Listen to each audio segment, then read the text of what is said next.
अस्सलाम वालेकुम ख़वातीनो हज़रात, मैं हूं मिर्ज़ा उस्मान बेग। एक नई वीडियो में आपको खुशामदीद कहते हैं।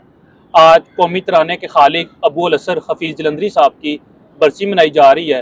उनकी शख्सियत और फ़न पर बात करने के लिए हमारे साथ हमेशा की तरह डॉक्टर एम इब्रार होंगे, जो कि लाहौर के इल्मी और अदबी हलकों में किसी भी तारुफ के मुहताज नहीं है। आइए डॉक्टर साहब से जानते हैं अबू अल असर हफ़ीज़ जलंधरी साहब की शख्सियत और उनके काम के बारे में, कि वो कहाँ पर पैदा हुए, कब उनका इंतकाल हुआ। अस्सलाम वालेकुम डॉक्टर साहब। जी वालेकुम सलाम। क्या हाल चाल है डॉक्टर साहब? जी दुआएं सर। सबसे पहले तो आपका बहुत शुक्रिया, आपने वक्त दिया। जी आपकी मेहरबानी।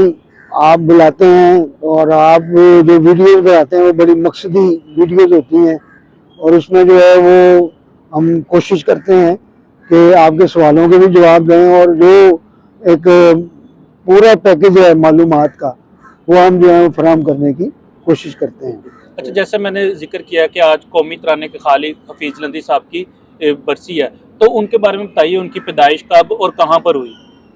आप जो है वो 14 जनवरी 1900 वो जालंधर में पैदा हुए। ये मुतहदा पाकिस्तान मुतहदा हिंदुस्तान की रियासत थी कपूरथला। तो कपूरथला का ये शहर था और उस शहर में बहुत बड़े बड़े लोग पैदा हुए। अंजुम रुमानी का ताल्लुक जो है वो भी जालंधर से था। तो ये इनके वालिद का नाम जो है वो राणा शमसुद्दीन था, यानी चौहान फैमिली से ये बिलोंग करते थे और गरीब घराने से इनका ताल्लुक था। तो इब्तदाई तालीम इन्होंने जालंधर से ही हासिल की और ये 7वीं जमात तक पर इन्होंने तालीम हासिल की। असल में इनका जो शौक़ था वो शायरी की तरफ था और उस वक़्त वहाँ एक बड़े मकबूल शायर थे, शेख गुलाम कादिर उनका नाम था। तो उनके ये शागिर्द हो गए और उन्होंने फिर जो है वो बाकायदा उनसे तालीम हासिल की और फिर 17 साल की उम्र में आपकी शादी हो गई ख़ानदान में ज़ीनत बेगम से। तो आप इसी तरह शायरी करते रहे और जो है वो समझ लें कि मुख्तलिफ आप शुरू में नज़्में गज़लें आपने अपना लिखी और ख़ासी जो है वो जल्द ही आपका एक मुकाम बन गया।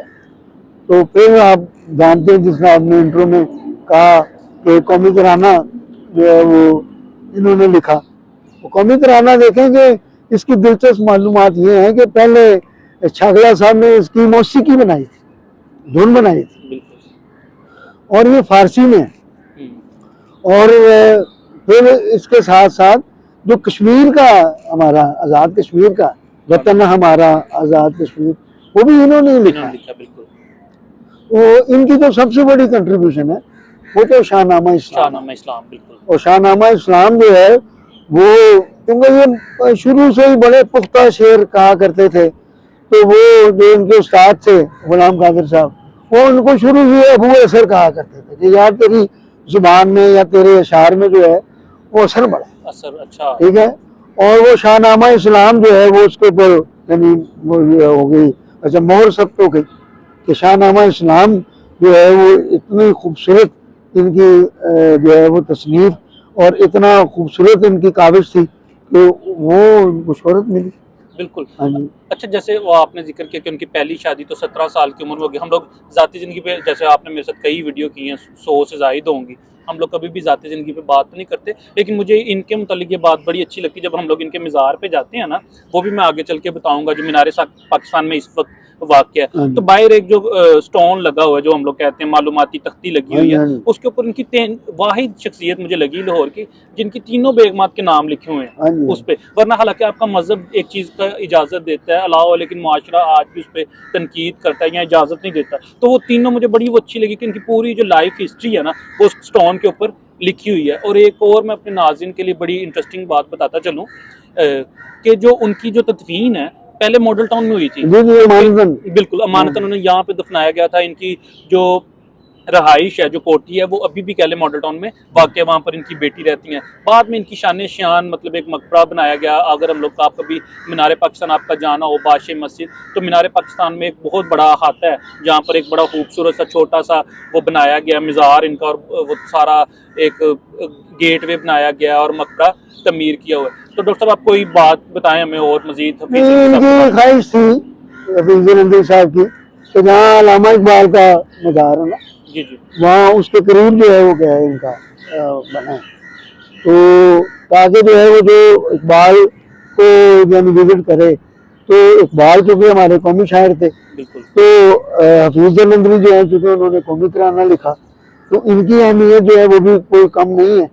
तो वो ये था कि चलो कोई वहाँ पर आता है फातिहा के लिए, तो वो फिर हफीज जलंधरी की जो कब्र है उस पर भी जो है वो क्या है, इनकी ये ख्वाहिश थी। तो वो बहरहाल उस वक्त जो है जब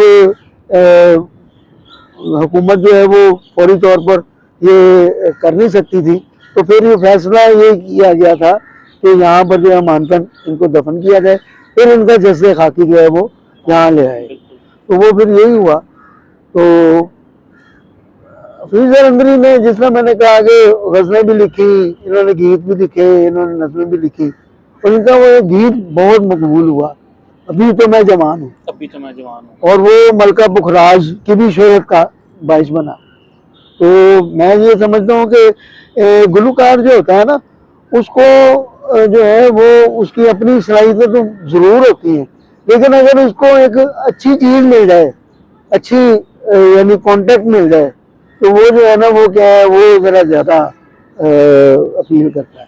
तो मलका पुखराज का वो गीत आज भी जो है वो लोग सुनते हैं, अभी तो मैं जवान हूँ। अभी तो मैं हाँ। जवान हूँ। बिल्कुल। अच्छा डॉक्टर साहब आपने वो देखा होगा कि अक्सर सोशल मीडिया पे एक वीडियो बड़ी वायरल कि वो रेड़े पे जा रहे हैं अपने घर की तमीर के लिए, तो बड़ा जोड़ा जाता है कि जी कौमी तराने के खालिक तो शायद उनका वो बड़ा कि वो गुर्बत में गुजारा कर रहे हैं, ये इस तरह जो इन चीज़ों को आजकल हाईलाइट किया जाता है। हालांकि वो तो जितने भी अगर देखा जाए तो वो रियासतों के मुलाजमी थे, उनके वजीफे लगे हुए थे बाकायदा। फिर मॉडल टाउन में आज भी जो उनकी कोठी है वो देखने के काबिल है।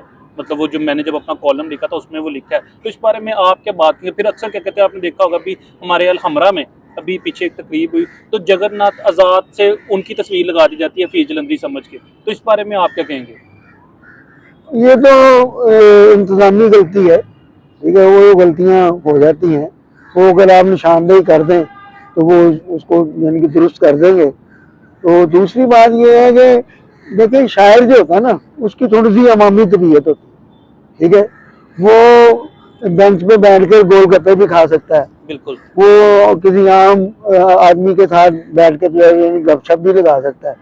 तो वो अगर वो डेरे पे बैठ कर उन्होंने कोई तस्वीर उतरवा ली है, तो उसमें कोई बात नहीं। ये किसी ने भी खींच लिया, इसमें हाँ, कोई और उसको लिंक, और बेशक उनका ताल्लुक मुतवस्सित घराने से भी हो तो इसमें कोई बुराई तो नहीं। हमारे हजारों शायर हमें लाहौर में मिलते हैं जो मतलब जो जिनका गुजर बसर बड़ी मुश्किल से हो रहा है, तो इसको मेरे हाथ से वो लिंक आउट तो नहीं करना चाहिए ना। नहीं, मुतवस्सिल घराना तो जो था ना, वो तो आप जलंधर वाली बात हाँ करें ना, बिल्कुल जब इनका शाहनामा इस्लाम जो है जी वो आ जाता है, फिर जब जो है वो इनको जो है वो अवार्ड मिलने शुरू हो जाते हैं, जब इन्हें पहचान मिल जाती है, और शाहनामा इस्लाम की इतनी जिल्दें बिकी, वो जो उनको रॉयल्टी मिलती है या जो उनको पैसे मिलते हैं, तो वो पैसों से मॉडल टाउन में जो है वो मकान बनता है, उनका कोठी बनती है शानदार।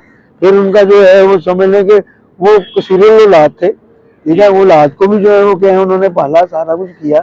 तो वो जो है ना वो अब कोई डेढ़ के में कोई तस्वीर उतरवा ले, तो वो कोई बंदा कहेगा जी ये गरीब आदमी है, तो वो जिस तरह मैंने पहले कहा कि वो ये अवामी तबीयत होती है, वो आप जो है वो कहीं बैठ कर जो है वो ये इस तरह की तस्वीरें उतरवा सकते हैं, उसमें कौन सा मसला है। मैं कहीं पे पढ़ रहा था पिछले दिनों डॉक्टर साहब कि 700 से जायद जो है ना तराने लिखे गए थे, जिनमें से इनका सिलेक्ट हुआ, मतलब 3 लोगों को सिलेक्ट किया गया था। जेड बुखारी थे गालबन, और हफीज जलंधरी साहब थे, और एक नाम और था। तो उनमें से बाद में जो एंड अब जो हम लोग पाक सर जमीन पढ़ते हैं वो सिलेक्ट हुआ। तो इस मुतालिक आप क्या बात करना चाहेंगे? हाँ जी, ये ऐसे ही है। देखेंगे जब भी जो है वो इस तरह का मौका आता है, तो रियासत जो है वो कोशिश यही करती है कि अच्छे से अच्छी चीज़ का कोई इंतखाब हो। चीज़ जो है वो फिर उसको पब्लिक कर देती है, ताकि आप जो है वो क्या है वो मंगवाएं, लोगों से मंगवाएं, कमेटी बना देती है। तो वो फिर देखें कि अब तराने रोज रोज बदले तो नहीं जा सकते, तो फिर उसका म्यार देखना पड़ता है। फिर ये चूंकि पहले बन गई थी धुन, यानी पहले बन गई थी, तो वो जो इनका जो गीत जो तराना था ना, वो धुन के साथ बड़ा कंपेटेबल था, तो इसलिए जो है वो क्या है वो सिलेक्ट हो गया। बिल्कुल। हाँ जी। आखिर में डॉक्टर साहब कोई भी आप मैसेज देना चाहें, कोई बात करना चाहें? मैसेज यही है जी कि हफीज जलंधरी जो है वो उनकी 82 साल उम्र हुई और बचपन से ही उन्होंने लिखना शुरू कर दिया था। अब ये इस तरह के लोग जो है हमारे रोल मॉडल होते हैं। आप ये देखेंगे, आप अगर कोई भी काम करते हैं उसमें आपका तसलसल रहता है तो वो जो है वो क्या है वो अल्लाह ताला आप को वो इज्जत जो है वो दे ही देता है। तो हफीज जलंधरी का देखें काम कितना है, फिर उनकी खिदमात कितनी है। तो हमें चाहिए कि हम भी अगर किसी फील्ड का इंतखाब करते हैं तो हमें जो है वो रुकावटों को नहीं देखना चाहिए। हमें बीच में आने वाले जो मसाइल हैं उनको नहीं देखना चाहिए। एक धुन पक्की रखनी चाहिए और वो धुन पर पक्का रहना चाहिए और अपनी मंजिल की तरफ बढ़ना चाहिए और जो है मंजिल पानी चाहिए। यही मेरा फैसला। बहुत शुक्रिया डॉक्टर साहब। उम्मीद करते हैं आज की वीडियो आपको पसंद आई होगी। अपने मेज़बान मिर्ज़ा उस्मान बेग और डॉक्टर एम इब्रार को इजाज़त दीजिए। अल्लाह हाफ़िज़।